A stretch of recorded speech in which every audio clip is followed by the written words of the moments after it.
المحتوى المصري شبه انهار تماما، ولكن الغريب ان السبب في المشكله دي شخص واحد، وهتتصدم ان شخص واحد دمر صناعه المحتوى في العالم كله مش بس في مصر. طبعا انت ممكن تكون مستغرب من اللي انا بقوله، شخص واحد ايه اللي دمر صناعه المحتوى كله؟ لا ويكون السبب في انتهاء اليوتيوبرز المصريين؟ شخص واحد ليه؟ ابو تريكه. حلو، بس انا عايزك تفكر معايا كده، انت كشاب مصري او عربي قول لي كده ايه القنوات اللي انت بتتابعها على اليوتيوب وخصوصا المحتوى الترفيهي؟ غالبا مش هتلاقوهم مصريين. بلاش القنوات اللي انت بتتابعها، طب افتح اليوتيوب وشوف كده الصفحه الرئيسيه وشوف نوعيه الفيديوهات اللي اليوتيوب نفسه بيقترحها عليك. غالبا هتلاقي اليوتيوب نفسه بيقترح لك محتوى مش مصري مع انك انت مصري وعايش في مصر، مع ان المفروض ان اللعبه دي لعبه اعلان، دي لعبتنا. يعني تخيل لو رجعت بالزمن لعام 1896، ده كان اول عرض سينما في مصر، وده كان بعد سنه واحده من ظهور السينما في باريس عام 1896، مرورا بصناعه اول فيلم مصري وهو فيلم اولاد الزواج، وده كان عام 1932، يعني حوالي من 92 سنة.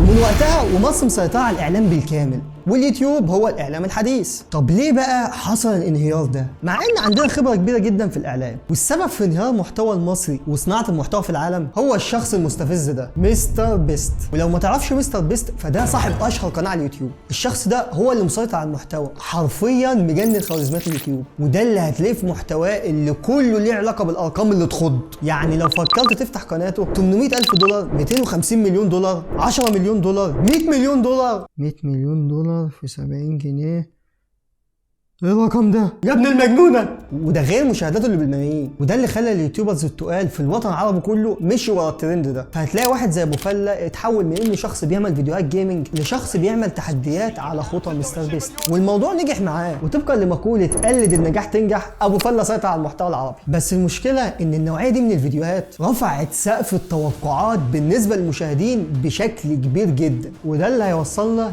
للمشكله الاساسيه وهي الانتاج. ايه ده، انت عايز تعمل فيديو تتكلم عن موضوع معين كده؟ ايه ده، فين التحدي؟ فين المشكله؟ تعمل فيديو كده عادي من غير ما تفكك لك 500 600 الف جنيه؟ ازاي؟ مش شايف الفيديو بتاعك ده؟ انت شكلك كتب اي كلام. فبقى في منافسه غير طبيعيه بين التقال او الحيتان. وزعت 10 سيارات على المتابعين عندي، وزعت 2 مليون ريال. ما تنساش يا اسطى اللايك والاشتراك في القناه. 3 مليون ريال.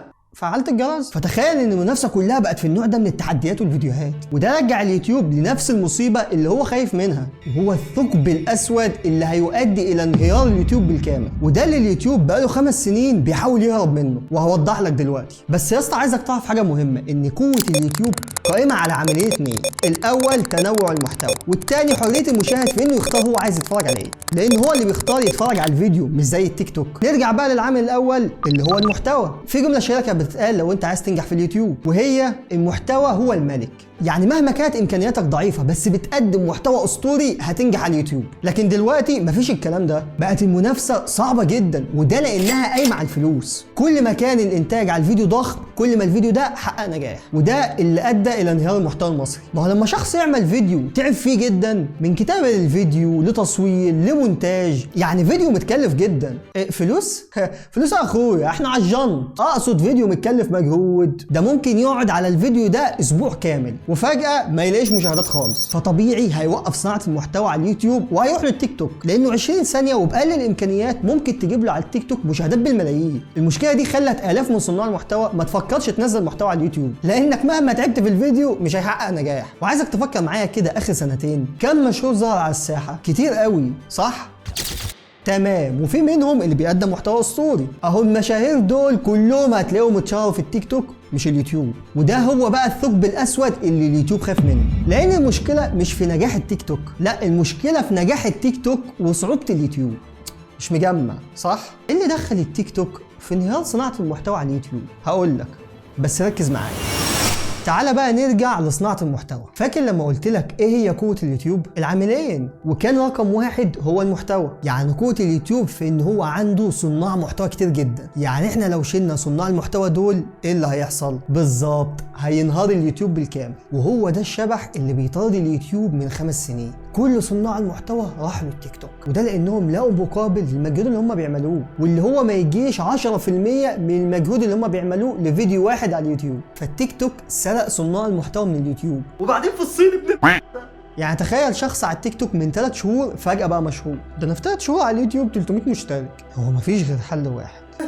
كبسوا كبسوا كبسوا. لا عيب، انا معاك ما تقلقش مش همشي. يوتيوب ظبطني بقى، ده كل حلفائك خانوك فانا. وتلخيصا بقى للكلام ده كله، هو ان انهيار المحتوى المصري على اليوتيوب كان بسبب زياده تكلفه انتاج الفيديو، وده في ظل الوضع الاقتصادي اللي موجود في مصر، فبقى مستحيل ان احنا ننافس اليوتيوبرز الخلايجه، فبالتالي المحتوى بقى شبه فاضي، كله بقى عباره عن 100 قناه شبه اياد بتنجان الموجي على 6000 قناه فود بلوجرز، وده لانهم محتوى سهل، ما بقاش فاضل غير انا وثلاثه اربعه صناع محتوى. لا بس احنا جامدين طرش. هتيجي تقول لي طب وايه الحل؟ لان فعلا اليوتيوب المصري بقى فاضي.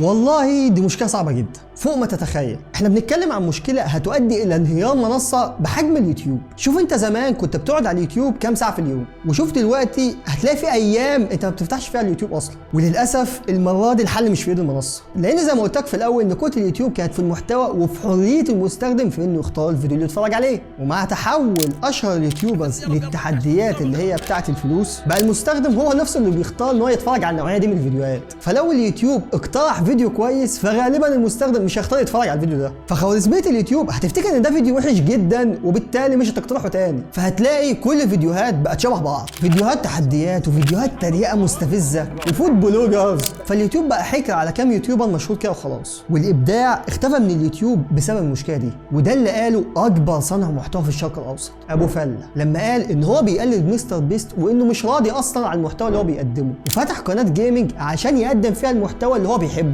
شفت قد ايه مستر بيست ده دمر الابداع على اليوتيوب؟ ولو سالتني عن رايي في حل المشكله دي، هو لازم يحصل تدخل مباشر من منصه اليوتيوب، يعني توقف الترند ده باي شكل وتبدا تقترح المحتوى الجديد وتدعم القنوات الصغيره، بحيث انها تخلي صناع محتوى جداد ينزلوا فيديوهات على اليوتيوب. ومع الوقت هيبدا يكون في محتوى اسطوري على اليوتيوب، ويرجع اليوتيوب زي زمان كان مليان فيديوهات اسطوريه.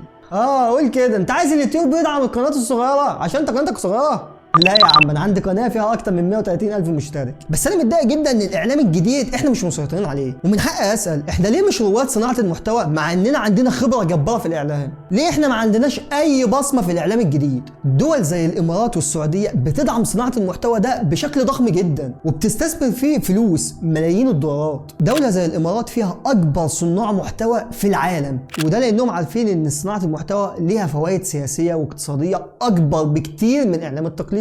احنا اللي لسه عايشين في الماضي. وليه الدوله مش واخده بالها من تطور الاعلام؟ كل ده وصلنا ان المحتوى الخليجي بقى هو المسيطر على اليوتيوب والاعلام الحديث. وعلشان تعرف ليه الخليج افضل 100 مره من المحتوى المصري، هتلاقي الاجابه في الفيديو ده. شوفوا وقول لي ايه رايك، وما تنساش اللايك والاشتراك. سلام.